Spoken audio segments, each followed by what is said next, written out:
طيب. السلام عليكم ورحمة الله وبركاته. الحمد لله الذي أرسل رسوله بالهدى ودين الحق ليظهره على الدين كله ولو كره المشركون. أشهد أن لا إله إلا الله وحده لا شريك له وأن محمدا عبده ورسوله. اللهم صل وسلم وبارك على محمد وعلى آل محمد والحمد لله رب العالمين. Mohon izin, antum ini kajian sampai kapan? Antum kuatnya nggak ngantuk gitu? Terus terang aja. Berapa? Seperempat jam atau setengah jam atau 1 jam? Nek ngantuk sampai tak tempeling. Ya, 1 jam, awas. Oke. Hadirin sekalian, Islam sebelum tercemar radikalisme, satu agama yang utuh, yang Rasulullah katakan di dalam hadisnya, taraktu fikum amrayni in tamassaktum bihima lan tadillu ba'di. Aku telah tinggalkan kalian 2 perkara, bila kalian berpegang teguh tidak akan tersesat, yaitu kitabullah wa sunnati.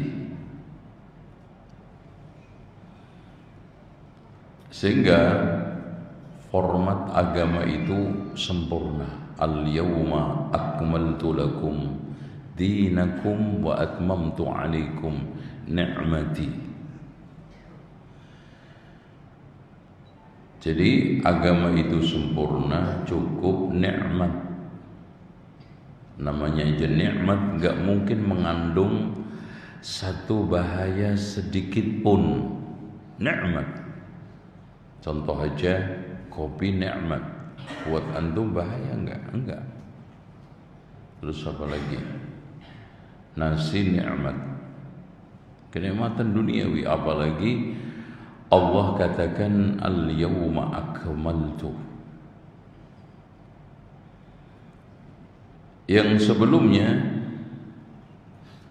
Rasulullah SAW menyempurnakan agama itu di tengah jahiliyah. Jadi Islam itu mengalami beberapa fase dan periode. Periode awal memerangi jahiliyah,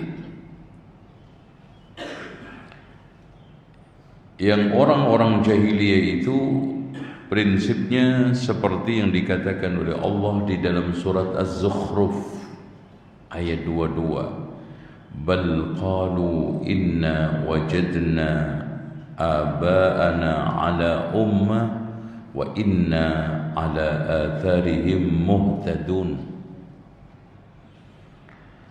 Mereka berprinsip, kami telah menemui, mendapati, mewarisi agama nenek moyang dan kami mendapatkan petunjuk. Jadi agama nenek moyang itu yang sesat dinyatakan petunjuk. Bahkan sebelumnya Allah mengatakan persis, tapi di akhirnya muqtadun, ikut. Jadi agama nenek moyang mereka yang sesat, mereka nyatakan muqtadun, ngikutin. Muhtadun diklaim sebagai sumber hidayah. Nah, kalau kita ingin mendapatkan gambaran kecil tentang jahiliyah, itu digambarkan oleh Ja'far bin Abi Thalib ketika menjelaskan tentang keberadaan mereka di depan Najasyi. Ayyuhal malik, wahai tuan raja, inna kunna qauma ahli jahiliyatin. Wahai tuan raja, kami dulu itu umat jahiliyah. Subhanallah, Ja'far bin Abi Thalib menggambarkan jahiliyah detail, rinci, singkat, padat, dan mengena pada jantungnya. Na'budul asnam, menyembah berhala. Wa na'kulul maitah, memakan bangkai. Wa na'til fawahish, mendatangi kekejian berupa perzinaan. Yang kacau balau pernikahan pada saat itu. Seorang perempuan punya pasangan banyak, yang sekarang disebut dengan PSK. Pasangan banyak, itu tergantung yang mau. Cuman ada lebih unik lagi pernikahan mereka. Dia berhubungan dengan banyak laki-laki, 8-10. Nanti kalau sudah hamil, laki-laki yang pernah kontak dengan dia dipanggil untuk walimah dan nanti penunjukan bapaknya. Nah, bapaknya ente, gitu. Yang 9 pulang. Anjir, ya. Ya. Dan ini fakta.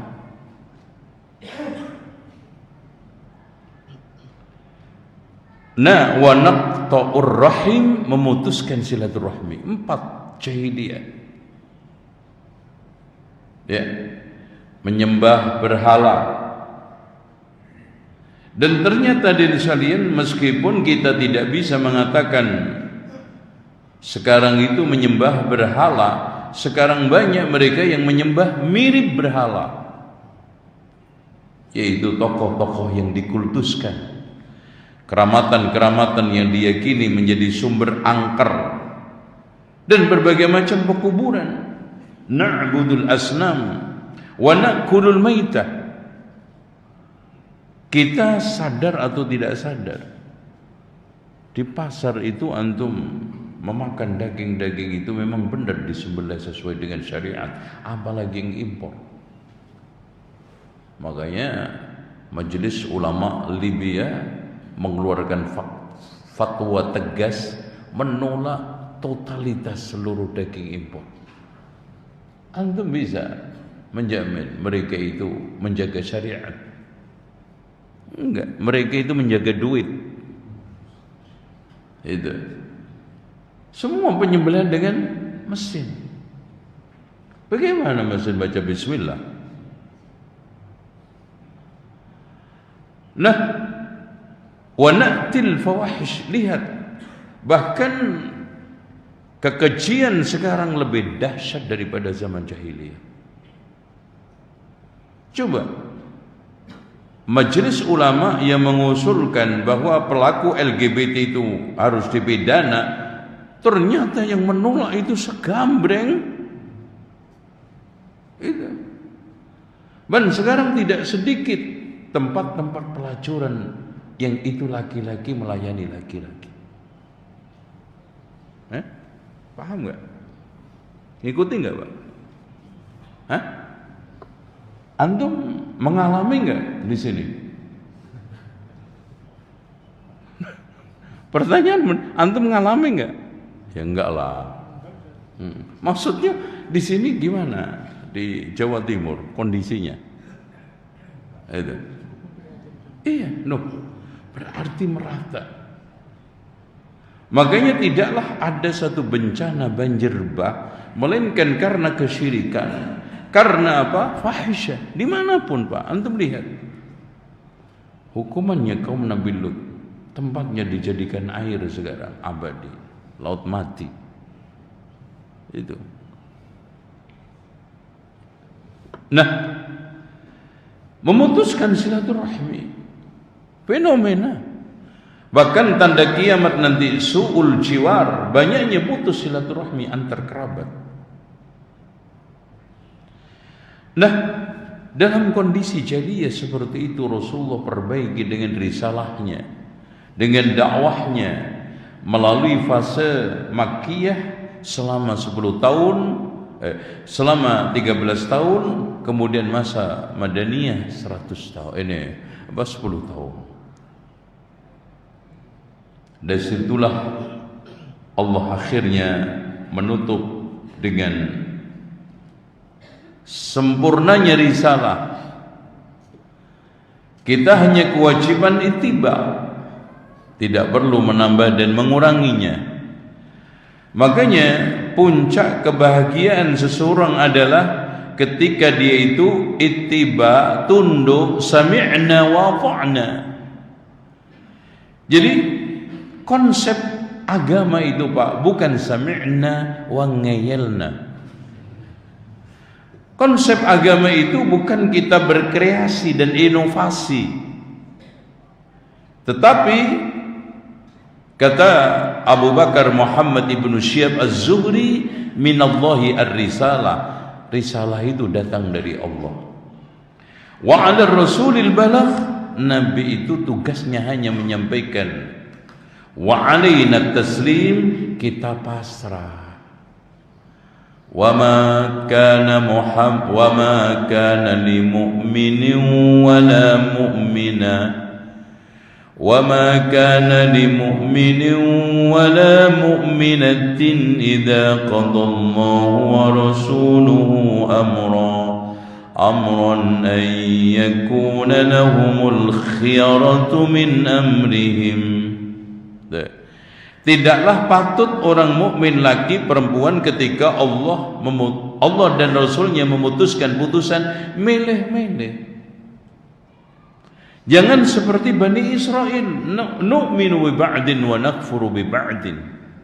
Jangan beragama itu seperti prasmanan Pak, dicomot yang enak-enak tok. Enggak ada. Totalitas udkhulu fis silmi kafah. Karena semua yang diperintahkan pasti baik, yang dilarang itu jelek. Makanya Rasulullah mengatakan, laisa min amalin yuqarribul jannata illa qad amartukum bihi. Tidaklah ada satu amalan yang memasukkan kamu ke surga, pasti telah aku perintahkan. Wala amalin yuqarribu ilan nar illa qad nahaitukum an. Tidaklah ada satu agama, ada satu larangan agama yang itu saya larang, melainkan mengandung keburukan neraka. Apa saja yang memasukkan surga pasti telah diperintahkan, yang memasukkan neraka dilarang. Close. Agama itu Pak. Makanya Pak, coba saya itu bayangin kalau agama itu dimuatin adat budaya. Adat budaya seluruh Indonesia berapa Pak? Jawa Timur itu aja berapa, Jawa Tengah berapa, Jawa Barat berapa, belum Kalimantan, belum Sumatera. Nggak muat Pak, nggak muat. Belum lagi India, Sri Lanka, belum lagi negara Arab. Punya nggak masing-masing adat istiadat? Tapi Islam itu tidak memerangi, melawan adat budaya, tapi meluruskan yang cocok diambil, yang tidak dibuang. Itu. Ini prinsip Islam. Nah, dalam konteks seperti itu mulailah ada kerikil-kerikil tajam. Ya. Rasulullah sallallahu alaihi wasallam meninggal dunia telah menyatakan taraktukum 'alal mithlil bayda. Aku tinggalkan kalian di atas ajaran yang bening putih bersih. Lailuha kanahariha, malamnya seperti siangnya. La yazighu anha ba'di illa halikun. Tidaklah ada seorang yang menyimpang, pasti hancur. Lihat kehancuran alam sekarang ini ketika menjauh syariat. Coba, ngeri Pak. Politik hancur, sosial masyarakat hancur, ekonomi hancur. Hancur sekarang. Ideologi masyarakat ya, berpindah pada kultus orang, kuburan, tempat keramat, hancur semua. Antum apa yang antum harapkan sekarang? Kalau tidak satu, kembali kepada syariat. Karena itu yang menerangi, itu yang menyelesaikan, itu yang memberesi jahiliyah yang dulu compang-camping, awut-awutan dan hancur umat. Makanya Rasulullah sallallahu alaihi wasallam ketika menegaskan satakunu fitanun, akan terjadi fitnah, para sahabat menanyakan, "Madza naf'al ya Rasulullah?" Apa yang harus kita lakukan ya Rasulullah? "Tarji'una ila amrikumul awal." Kembali pada urusanmu yang pertama. Makanya Imam Malik mengatakan, kalau dulu pada zaman Rasulullah sahabat bukan agama, sampai kapanpun tidak akan menjadi agama. Jadi antum hindari nambah ngurangi, ikutin apa adanya. Nah, ekstremisme itu memang sudah mulai muncul pada zaman Rasulullah pun. Tapi karena khairun nas, pada zaman terbaik manusia, wahyu masih mengontrol, Rasulullah SAW masih membimbing, dan prinsip di dalam beragama, fa idza ja'ahum amrun minal amni awil khaufi adzau bi walau radduhum ila rasul wa ila ulil amri minhum la'alimahu alladhina yastanbitunahu minhum. Dikembalikan kepada Rasulullah. Di antara yang pertama kali muncul, ada orang yang ingin serius ibadah, keinginan masuk surga menggebu-gebu, yang akhirnya menimbulkan sikap ghulu. Ghulu itu di dalam bahasa kita ekstrim. Sebetulnya istilah radikal itu tidak pas, karena radikal itu memiliki dua makna. Ada makna yang baik, makanya ada kopi yang enak namanya radik. Kenapa? Kok nggak nyambung? Radikal itu. Cuman di sini ada radikal bebas yang merusak tubuh manusia, yang akan memicu kolesterol yang positif itu menjadi negatif. Radikal yang negatif inilah yang disebut dengan ekstrim. Kalau kita secara agama, secara beragama harus mendalam. Radikal itu apa? Mendalam, mendasar. Coba antum buka KBBI. Tapi kalau ekstrim maknanya itu pasti negatif. Enggak ada yang positif. Ekstrim. Cuman ekstrim itu ada eka, ada eki. Ekstrim kanan, ekstrim kiri. Ekstrim kanan namanya eka, ekstrim kiri namanya eki. Kalau ekstrim kanan namanya Mas Eka, ekstrim kiri namanya Mas Eki. Ekstrim kanan yang mendahulukan beragama secara frontal, anarkis, kekerasan, tidak ada pemanisnya, tidak bisa menyimbangkan antara al-khauf war raja. Eki, berbagai macam keteledoran agama, kemaksiatan, dosa, kejahatan, kriminal terjadi sama. Makanya dibutuhkan seimbang, sehingga Islam ini agama wasat. Wasat itu puncak, dan ekstrim kanan kiri itu seperti lereng gunung, Pak. Makanya agama kita, wa kadzalika ja'alnakum ummatan wasat, sehingga wasat itu bukan hanya soal tengah. Makanya kalau kita lihat, kalau kita aplikasikan, praktekkan wasatiyah itu Islam yang puncak, unggul, dewasa, sehingga surga yang paling bagus itu surga Firdaus. Kenapa? Karena kata Rasulullah, idza sa'altumullaha fas'alul firdausa fa innaha a'lal jannati wa awsatuha. unggul puncak. Makanya wasatiyah itu agama yang penuh dengan keunggulan. Wasatiyah itu cara beragama yang penuh dengan kedewasaan.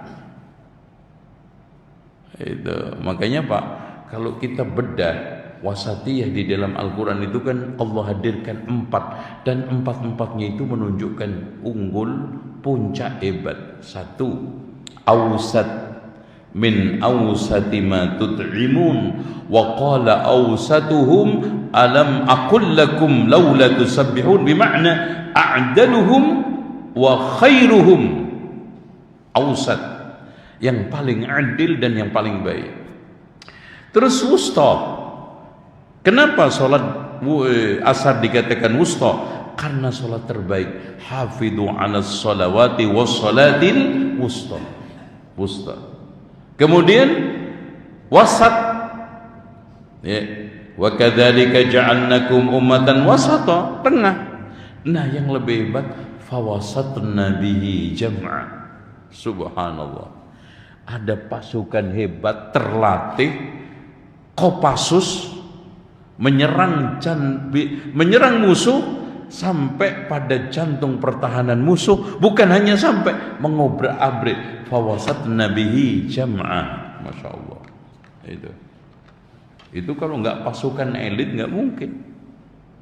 Fawasatna bihi wadhariyati darwa, pasukan berkuda yang terlatih, yang kuda-kudanya itu hebat, yang kuda-kudanya itu terlatih dengan baik, maka sanggup merangsak ke barisan musuh, ke jantung pertahanan musuh, dan bukan hanya masuk, mengobrak-abrik. Fawasatna bihi jam'ah. Itu Islam. Makanya ketika sahabat tersebut ingin lebih serius beragama, dan rata-rata orang hulu itu seperti itu, ingin mendapatkan pahala lebih banyak, ingin masuk surga paling tinggi, tapi salah. Datang ke istri-istri Rasulullah ngecek ibadahnya, ternyata ka'annahum taqalluha, meremehkan. Lah, itu kan Rasulullah dijamin sudah masuk surga, dosanya sudah diampuni sebelum dan sesudah. Apatah kita? Kan kita belum. Kalau memang begitu, yang satunya mengatakan, ama ana fa inni usallil laila abada, saya akan sholat terus tanpa tidur. Yang lain, wa ana asumud dhahra wa lam uftir, aku akan puasa terus enggak buka. Yang lain, fala ana fa'tazilun nisa fala atazawwaj, saya akan menjauhi wanita semua dan tidak menikah. Awalnya Rasulullah enggak keluar, cuman akhirnya keluar nemui mereka. Qultum antumul ladzi qultum kadza wa kadza, kalian yang mengatakan seperti ini seperti itu. Wallahi inni la akhsyakum lillah, demi Allah aku adalah orang yang paling takut kepada Allah. Wa atqakum lahu, yang paling bertakwa. Lakinni asumu wa uftir, akan tetapi aku puasa dan juga buka. Wa usalli wa arqud, saya salat juga tidur. Wa tazawwajun nisa, dan saya juga menikah perempuan. Bahkan Rasulullah menikah berapa? Kok lemah banget. Berapa? Kenapa antum cemen, Mas? Ngomong tok aja. Berapa? Oh, salah. 11 apa 12? 11 apa 9? 11. Oke. Yang Rasulullah sallallahu alaihi wasallam wafat 9. Jumlahnya 11, seluruhnya 12 bersama Khadijah. Oke. Dan bahkan Rasulullah tidak mengatakan itu saja. Faman raghiba an sunnati, siapa yang enggak suka. Dan sunnah di sini bukan suatu perkara yang enggak wajib. Bahkan sunnah yang dimaksudkan apa? Cara beragama Rasulullah. Kenapa Pak? Karena cara beragama Rasulullah Sallallahu Alaihi Wasallam digariskan kita untuk kita di dalam beragama, di dalam seluruh lini. Makanya haji ada cara beragama yang diajarkan Rasulullah. Khudhu anni manasikakum. Dalam zakat puasa ada cara beragama yang diajarkan oleh Rasulullah. Salat ada cara beragama yang diajarkan oleh Rasulullah, bahkan seluruhnya termasuk nikah. Makanya kalau tidak ada cara beragama yang digariskan, itu namanya mukhalafatu sunnah, menyelisih sunnah, namanya bid'ah. Gitu loh Pak. Makanya Rasulullah mengatakan, faman raghiba an sunnati falaysa minni. Nah, muncul lagi ekstremisme Pak. Ketika saat Rasulullah Shallallahu Alaihi Wasallam membagi zakat, ada orang yang namanya Zulkhuwaisirah, cekung matanya, lebar raut mukanya, jenong keningnya, lebat jenggotnya, dan botak kepalanya, mengatakan, ittaqillaha ya Muhammad, bertakwalah kamu kepada Allah wahai Muhammad. Dia mengklaim Rasulullah nggak adil ini bagi zakatnya. Makanya Rasulullah ketika itu marah, man yud'illah in asaitu. Siapa lagi yang bisa dikatakan bertaat kepada Allah kalau saya aja maksiat? Coba. Siapa orang yang bisa dikatakan baik, Rasulullah aja jelek, gitu loh Pak. Masya Allah.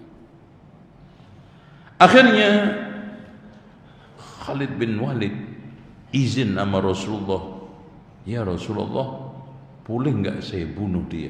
Nah, ekstrim dihadapin dengan ekstrim. Rasulullah larang. Perlakuan mereka ekstrim, tidak bisa dijawab dengan ekstrim, langsung dibunuh. Tuh lihat. Makanya Pak, kalau kita itu dituduh ekstrim itu kadang aneh ya.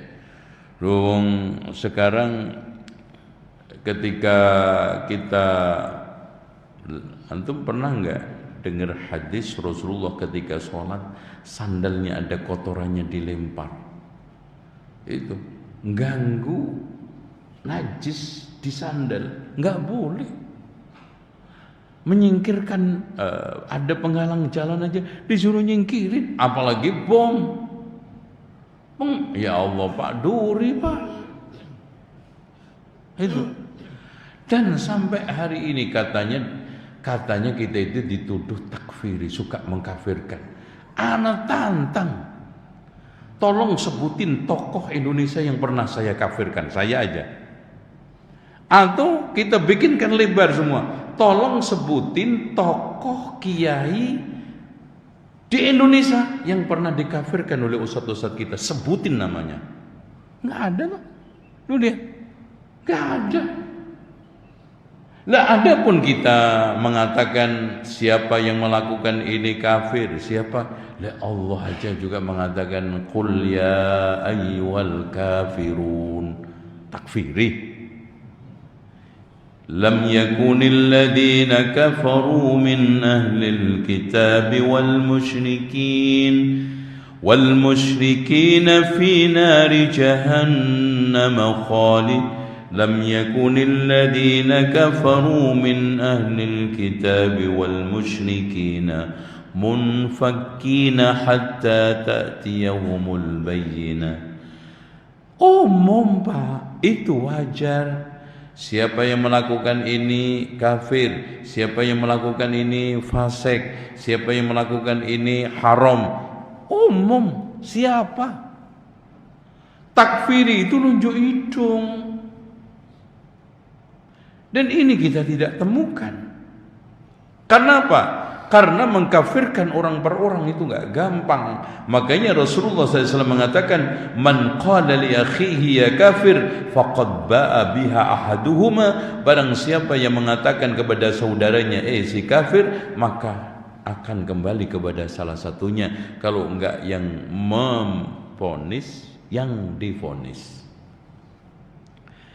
Tapi Rasulullah menjelaskan, meskipun melarang Khalid bin Walid untuk membunuhnya, falamma walla qala inna min di'i hada au fi aqibi hada sesungguhnya dari tulang rusuk orang ini, dari turunan orang ini, qaumun yaqra'unal Qur'an, akan muncul sekelompok kaum yang membaca Al-Qur'an, la yujawizu hanazirahum, yang tidak sampai pada tenggorokannya, yamruquna minad din, dan akan keluar dari agamanya, muruqas sahmi minar ramiyah, seperti keluarnya panah, ini anak panah dari busurnya, yaqtuluna ahlal Islam, membunuh orang-orang Islam, wa yad'una ahlal awsan, membiarkan kaum berhala, la in ana adraktuhum la aqtulannahum qatla adin, demi Allah kalau seandainya aku sempat menemui mereka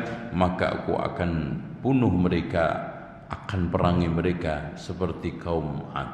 Makanya Ali yang membuktikan ini. Mereka akhirnya dibunuh, bahkan dibakar oleh Ali, saking keterlaluannya. Itu di perang Nahrawan mereka itu jumlahnya 4.000 Pak. Subhanallah, ajib perang ini. Tidak meninggal dari pasukan Ali kecuali cuma 10. Dan mereka tidak tersisa kecuali 9 dari 4.000. Dan 9 itu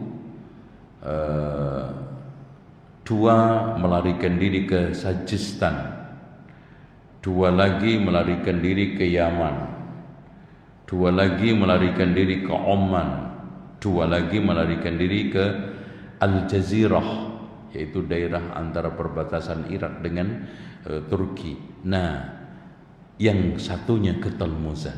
Dan sampai hari ini anak cucunya menyebarkan pemikiran-pemikiran Khawarij di sana.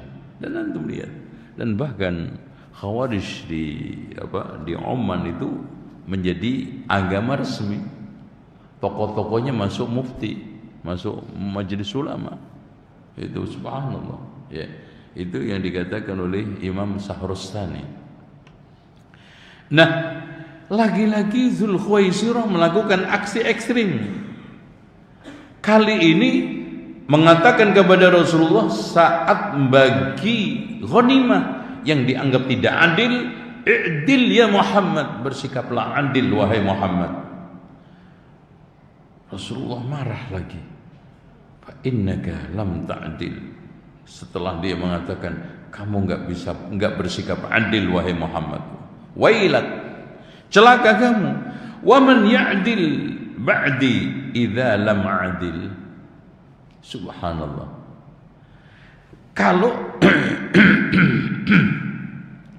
Kalau saya sudah tidak bisa bersikap adil, siapa lagi setelah saya yang bisa bersikap adil? Rasulullah aja nggak bisa bersikap adil. Itu.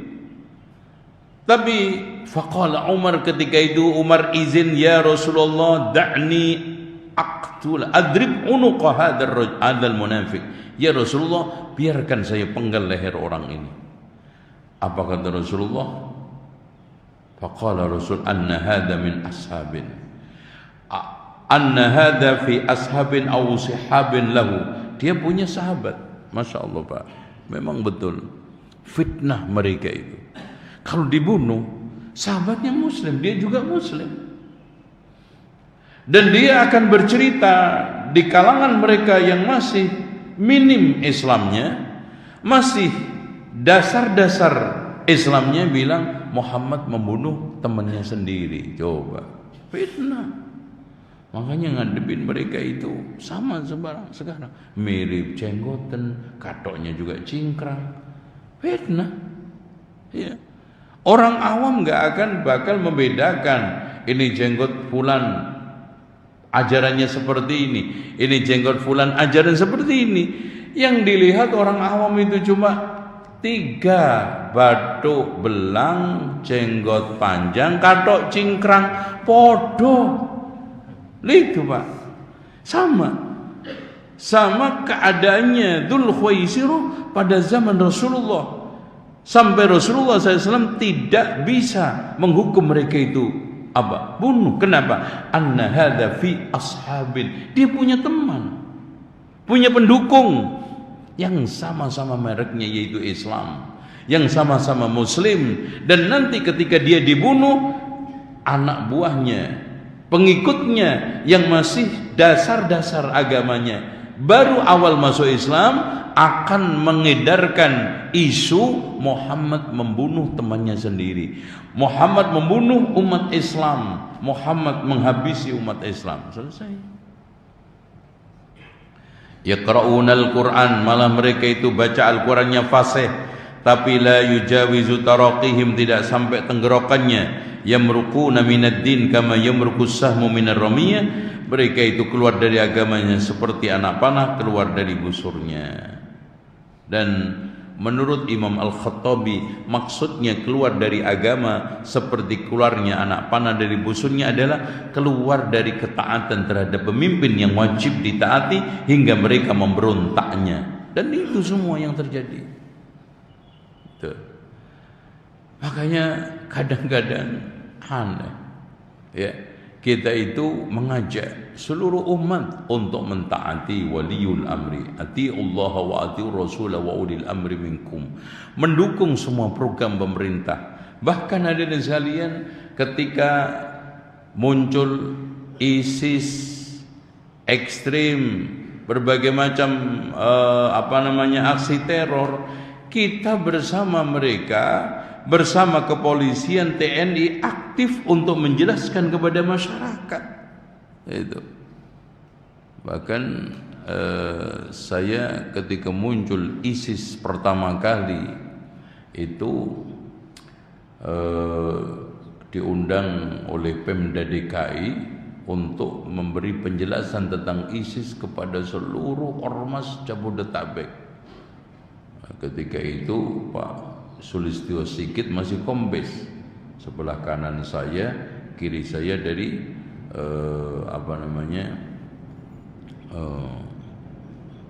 apa itu yang TNI itu,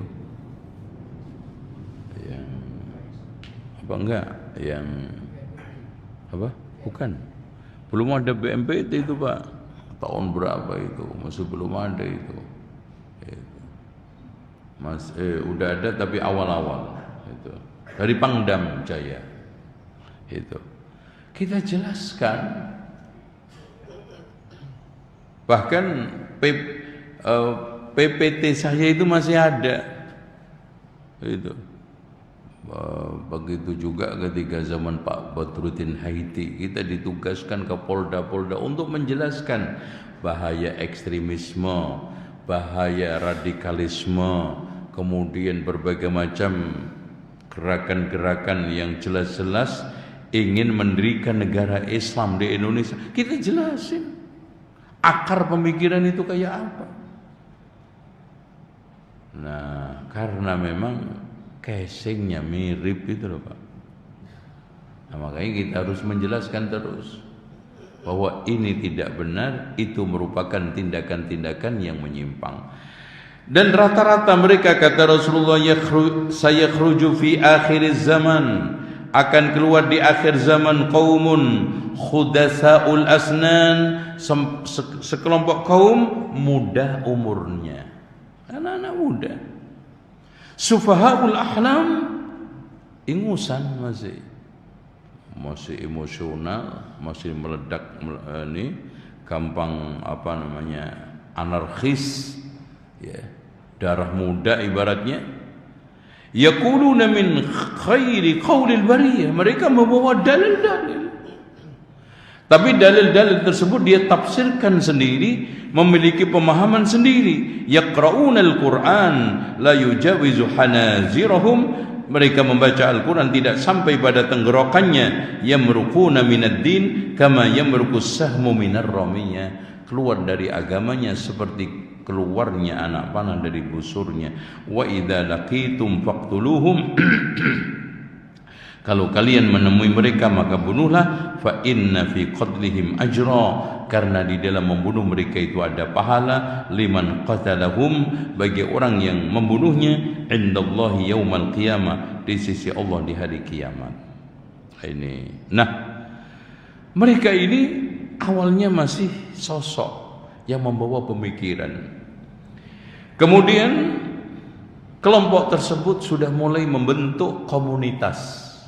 Jam berapa ini Pak? Jam 9 kurang 1/4. Itu ya. Hah? Ya nggak apa-apa. Kita akhiri jam 9 aja nanti. Ya. Hebat ya. Memang rata-rata jam masjid itu begitu Pak. Makanya tadi ini jam berapa? Jam 9 kurang 1/4. Masya Allah. Itu nggak nyampe ya. Oke. Mereka sudah mulai membentuk komunitas dan mendatangkan korban ekstremisme mereka. Yang pertama kali yang menjadi korban adalah Utsman ibn Affan. Ya, di demo, dan demonya itu bulan Dzulqa'dah sampai haji, akhirnya malam Idul Adha Utsman dibunuh. Masya Allah. Kenapa mereka memilih bulan-bulan itu? Karena satu, para tokoh-tokoh dari kalangan sahabat yang masih ada itu haji, yang tinggal di Madinah perempuan, anak-anak, orang-orang jumbo. Dari situ mereka itu pengejut. Dikepung rumahnya Utsman. Akhirnya menjelang pembunuhan itu seminggu atau 10 hari mereka melarang Utsman dikirimin makan dan minum. Jadi Utsman ibn Affan tidak makan, tidak minum seminggu. Masya Allah. Sampai mereka mengingatkan kepada, di antara sahabat mengingatkan kepada mereka, bagaimana kamu tega menghalangi orang dari air yang dia mengairi umat Islam pada saat paceklik dengan sumurnya yang mahal, yaitu Bi'ru Utsman. Masya Allah. Makanya orang yang tokohnya menghalangi ini Pak, Masya Allah. Dan bahkan pembunuhnya Utsman itu semuanya mati dalam keadaan terkisos. Imma dia dikisos benar oleh waliul amri, atau mereka mati nasibnya seperti perlakuan mereka kepada Utsman. Di antara yang menghalangimu ini minum, dia itu perang, ditangkap musuhnya, dimasukin kerangkeng, nggak dikasih makan minum selama jumlah hari yang Utsman tidak kasih makan minum. Masya Allah. Tidak dikasih makan, tidak dikasih minum. Sejumlah dia melarang Utsman ibn Affan dikasih makan minum. Allahu Akbar. Nah, kemudian pada saat itu Utsman ibn Affan akhirnya malam Idul Adha, dia biasa punya kebiasaan Pak, tidur setelah Isya, bangun pertengahan malam, qiyamul lail sampai subuh. Dan Utsman ibn Affan rata-rata mengkhatamkan Al-Quran di sholat witir terakhir. 1 rakaat itu khatam. Nah ketika itu masih awal, dia baca sampai surat Al-Baqarah, fattaqu yawman turja'una fi ilallah, dia dibunuh. Bahkan darahnya Utsman muncrat menempel pada ayat fattaqu yawman turja'una fihi ilallah itu. Dan mushafnya yang ada darahnya ini ketemu, nempel pas. Jadi seakan-akan darah Utsman itu menuntut fattaqu yawman turja'una fihi ilallah. Bertakwalah kamu kepada Allah, hari nanti kalian dikembalikan, dimintai pertanggungjawaban terhadap darah ini. Nah, sebelum membunuh, dramatis. Malam itu Utsman mimpi ketemu Rasulullah. Di mimpi itu Rasulullah mengatakan, Utsman, kamu besok berhari raya bersama saya. Masya Allah. Besok hari raya Idul Adha. Dan betul meninggal dunia, ketemu Rasulullah. Subhanallah. Ya. Dan kenapa Utsman tidak lari? Padahal ketika itu juga sudah ada yang memfasilitasi. Karena pernah ada dua hal Rasulullah mengatakan, Utsman, suatu ketika kamu diberi baju oleh Allah, siapapun yang menarik jangan kamu kasih, yaitu kepemimpinan. Kedua, ada hadis yang diturunkan oleh Imam Muslim. Pernah Rasulullah ngumpul-ngumpul rehat sejenak di kebun kurma. Jadi Rasulullah makanya berhibur itu perlu. Antum jangan streng terus. Rasulullah aja berhibur. Jadi kadang-kadang ngadem cari di kebun kurma, ngeteh, ngopi. Nah, ketika itu beliau berada di kebun kurma bersama Abu Musa al-Asy'ari, menyiapkan minum dan juga makanan. Ada yang ngetok datang. Rasulullah mengatakan, iftah lahu wa basyirhu bil jannah. Bukakan pintu dan kasih kabar gembira tentang surga. Ternyata setelah dibuka adalah Abu Bakar. Kemudian yang kedua, ngetok lagi, enggak lama. Rasulullah katakan, iftah lahu wa basyirhu bil jannah. Bukakan pintu itu dan kasih kabar gembira. Ternyata setelah dibuka Umar. Enggak selang lama ada yang mengetok lagi. Rasulullah mengatakan, iftah lahu wa basyirhu bil jannah ala balwan takun. Bukakan pintu untuk dia dan kasih kabar gembira tentang surga dengan konsekuensi musibah berat yang dia terima. Masya Allah. Rasulullah kasih catatan tersendiri kepada Utsman. Setelah dibuka, Utsman ibn Affan. Kok tahu Rasulullah? Wahyu ini. Itu ya. Terus jangan antum tiru dukun nanti ngeramal. Ya. Enggak. Ini wahyu. Coba mas, kalau ana kasihkan refleksi ke antum. Antum diprediksi mati dibunuh, kira-kira bisa tidur nggak sampai? Makanya jok nang ketenteng sampai nih, ya. Makanya jangan nyombongin salafus soleh, jangan sok petentang-petenteng di depan khairun nasi qarni, yaitu sahabat. Antum dikasih kabar gembira sama Allah, kamu nanti jatuh dari motor nggak bisa tidur antum. Ini Utsman ibn Affan akan mendapat musibah besar yang dia terima. Tuh. Akhirnya malam Idul Adha merangsak pembunuh, dihalangi istrinya Nailah. Nailah ini istri paling setia, istri muda, dikawin Utsman. Utsman ketika itu 60-an umurnya, Nailah umur 16. Masya Allah, ya.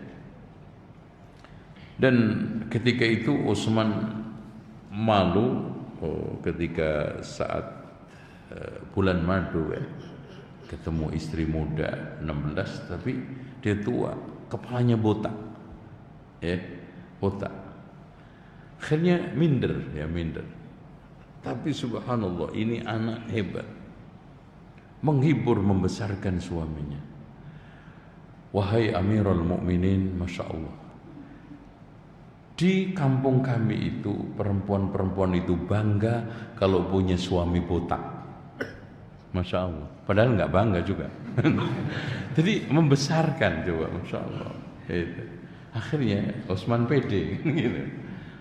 Ini. Nah, ketika itu dia menghalangi pembunuh, ditebas jari 4-nya, hilang. Dan sejak Utsman meninggal dunia, ya, istrinya Nailah ini menghilang, dan bahkan ahli sejarah tidak bisa mendeteksi orangnya di mana. Menghilang. Tuh. Nah, pada saat itu Utsman ibn Affan sebelum dibunuh menasihatin mereka. Demi Allah, kalian pasti mengerti kedudukanku sebagai generasi awal dan panutan baik buat kalian yang diutamakan oleh Allah. Dia membuat kesaksian atas kebenaran itu dengan bukti aku memerangi musuhnya, sehingga setiap generasi yang datang kemudian harus mengerti keutamaan pada diriku. Iya, dia salafus saleh. Khairun nas, yang divonis oleh Rasulullah, khairun nas. Dia enggak mengada-ada. Dia hanya mengingatkan ibarat kepada anak cucunya, anak-anak yang baru lahir kemarin. Ya. Janganlah kalian lanjut. Janganlah kalian tergesa-gesa membunuhku, karena tidak halal membunuh seorang muslim kecuali karena 3 sebab.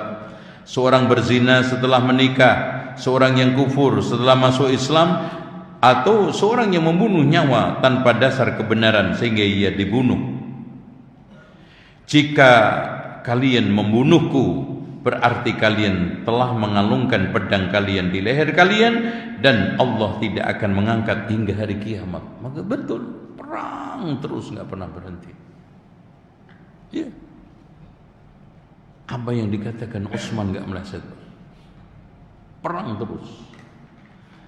Jika kalian membunuhku, ya, janganlah membunuhku. Dan bila kalian membunuhku, kalian tidak akan bisa sholat berjamaah bersama-sama lagi selamanya. Pecah.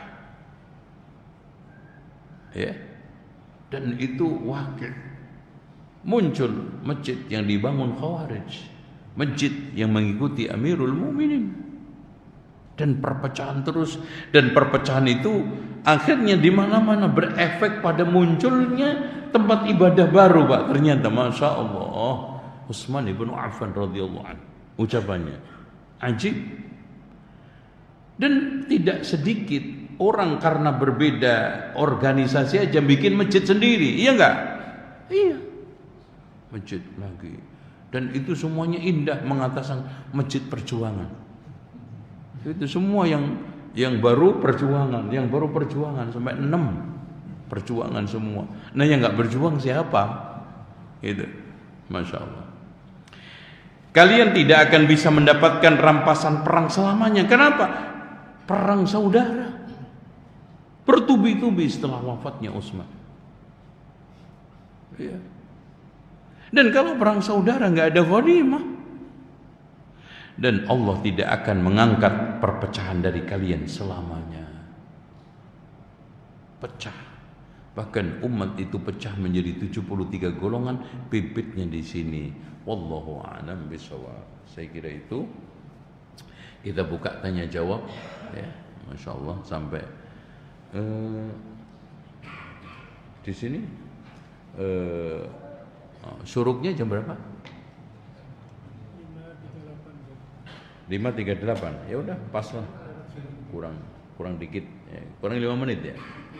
Ya silakan, mungkin ada yang tanya. Ya.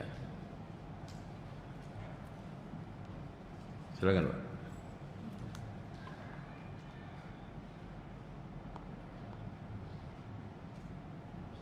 Iya, silakan, Pak.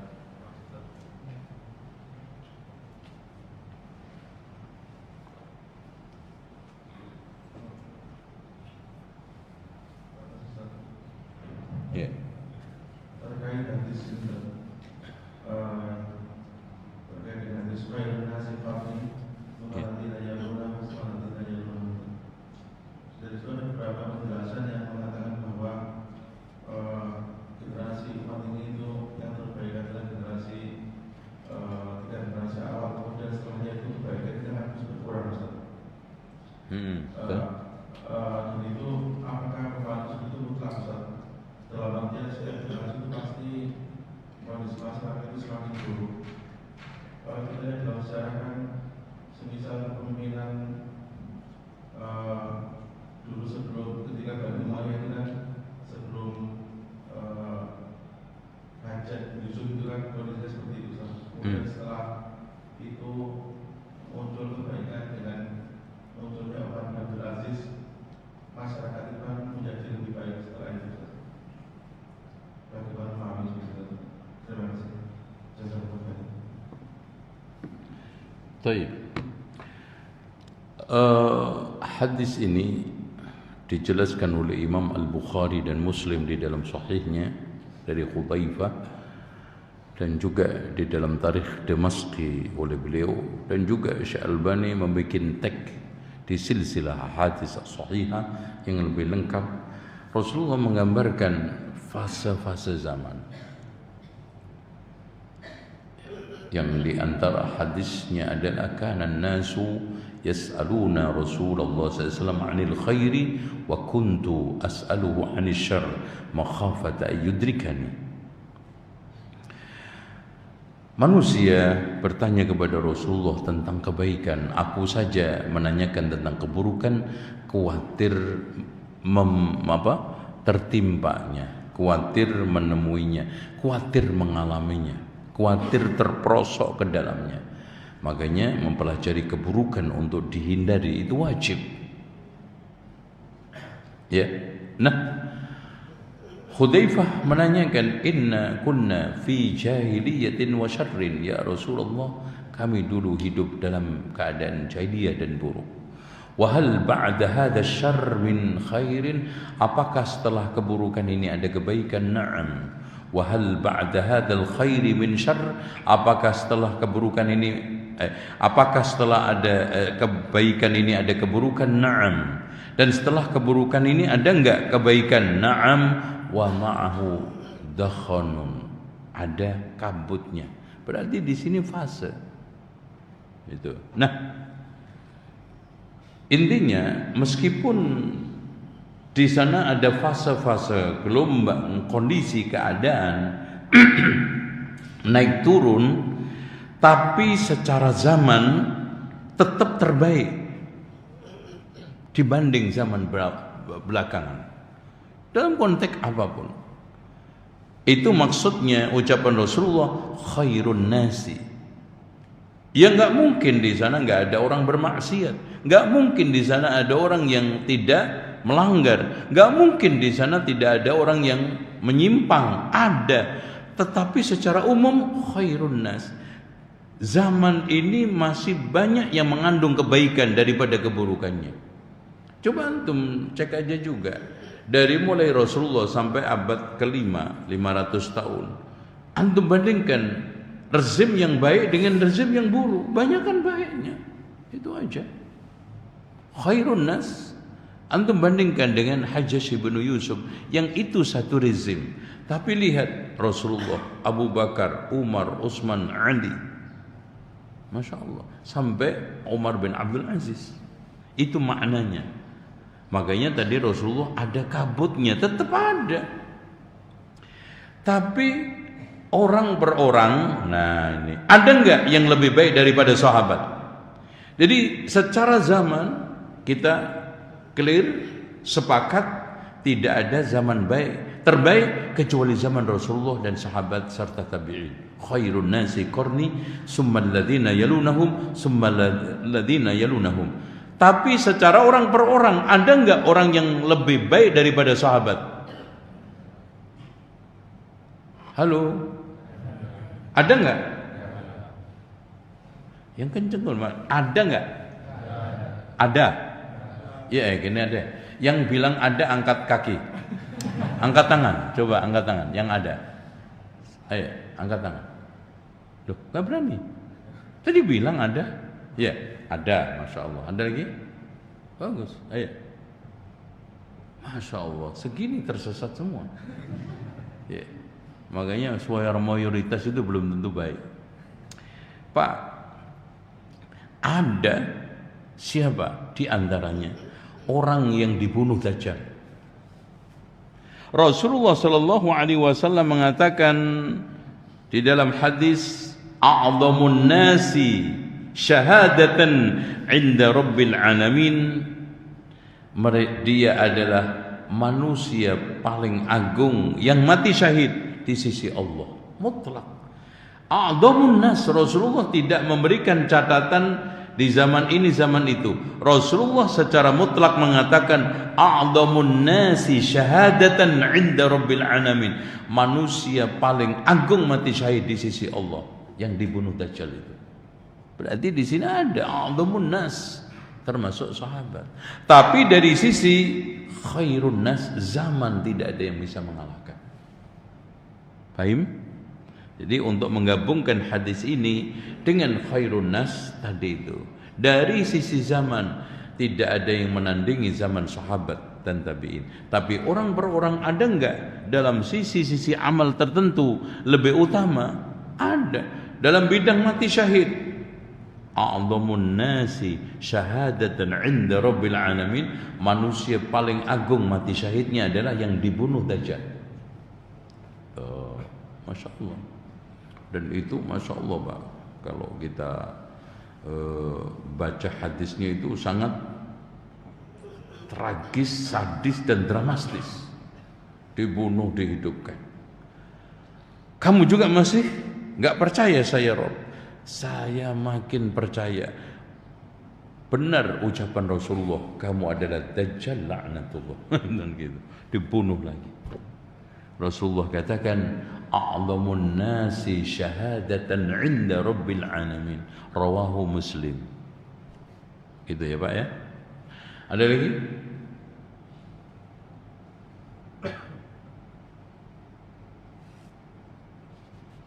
Jadi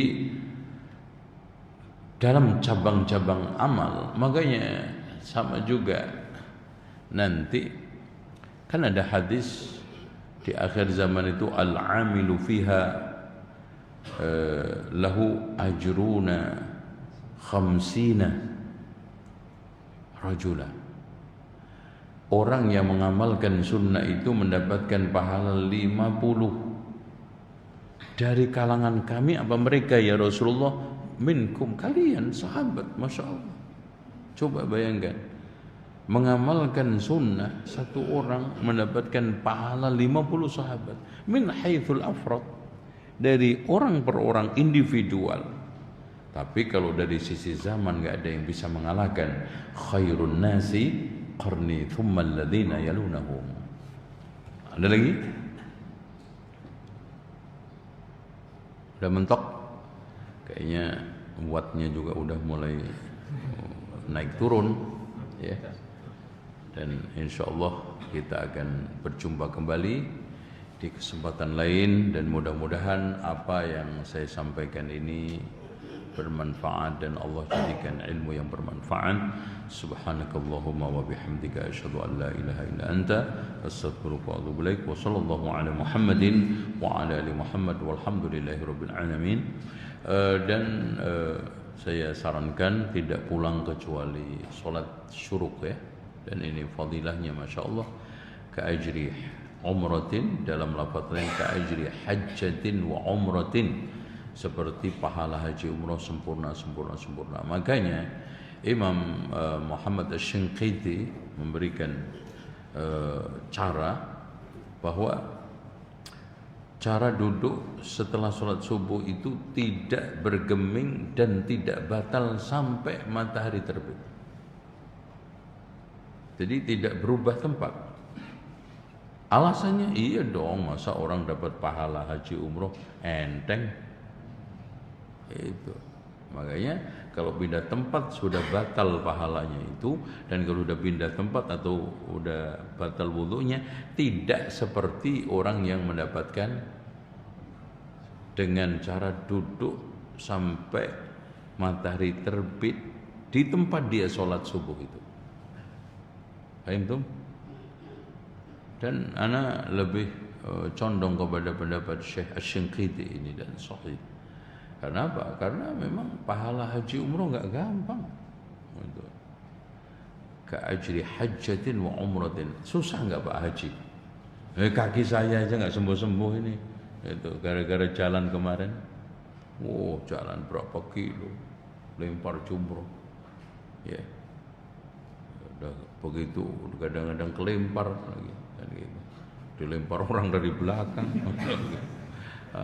Masya Allah. Ini susah. Makanya haji itu adalah jihadnya perempuan. Dan betul-betul jihad perempuan. Apalagi kalau haji bulan Juli, Agustus, Masya Allah, 50 derajat. Kalau tahun depan ini haji paling mantap. Depannya lagi, Masya Allah, sepoi-sepoi basah. Itu nanti ambil ngerokok, ngopi di Mina enak. Iya, anginnya, masya Allah. Ya, jadi karena tahun depan itu Maret, ya, Maret, April, ya. Kalau kemarin Mei ya, iya, berarti April. Nah, depannya Maret, masya Allah. Itu udah anginnya mantap, kayak Bogor gitu, insya Allah. Jadi yang dapat panggilan haji tahun 2030 harus siap-siap umroh. Ya nggak mungkin pakai jaket, haji pakai jaket, ya kan pakai ihram. Wah itu ujian berat itu. Saya pernah dapetin itu haji bulan Januari, Pak. Waduh mantap. Itu pakai ihram 4, bawah 2, atas 2. Ya, nah itu nanti tahun 2030 tuh. Itu bulan Januari Februari. Oh, tuh. Insya Allah. Jadi nggak apa-apa. Untuk anak ceritakan begini biar siap mental tahun 2030. Karena banyak kenikmatan. Saudi sudah closing selesai fashionnya. Oh, masya Allah. Nanti antum akan lihat Mekah, Madinah, apalagi Ka'bah itu akan ditutup pakai kaca. Jadi Ka'bah itu udah nggak panas lagi, Pak. Tapi tetap ada sinar matahari. Itu teknologinya. Jadi atas itu dikacain semua sehingga orang-orang sholat di atas sudah nggak kepanasan lagi. Ya. Matahari ada, tapi kaca itu bisa menangkal panas. Itu. Insya Allah. Dan nanti kereta itu dari Arafah, Mina, Muzdalifah sampai Tawaf itu turun di Masjidil Haram keretanya. Itu. Pokoknya yang dapat panggilan haji tahun 2030, masya Allah, bersyukur antum. Ya, mudah-mudahan antum cepat dipanggil Allah. Ya kemana? Dipanggil mana dulu? Antum jangan amin dulu nih. Ya, karena panggilan itu ada 3 kan, haji, umroh, perang, ya, mati semua. Tiga-tiganya mati. Tiga-tiganya potensi mati itu tinggi. Ya, makanya disebut dengan wafdullah, tamu Allah. Haji harus siap mati, umroh harus siap mati, sama perang juga harus siap mati. Ya namanya mati, bisa aja antum lebih dulu dari saya, atau ana lebih akhir dari antum. Ya kan, benar nggak? Demikian kita akhir. Subhanakallahumma wa bihamdika asyhadu an la ilaha illa anta astaghfiruka wa atubu ilaik. Wa sallallahu ala Muhammadin wa ala ali Muhammad walhamdulillahi rabbil alamin. Wassalamu alaikum warahmatullahi wabarakatuh.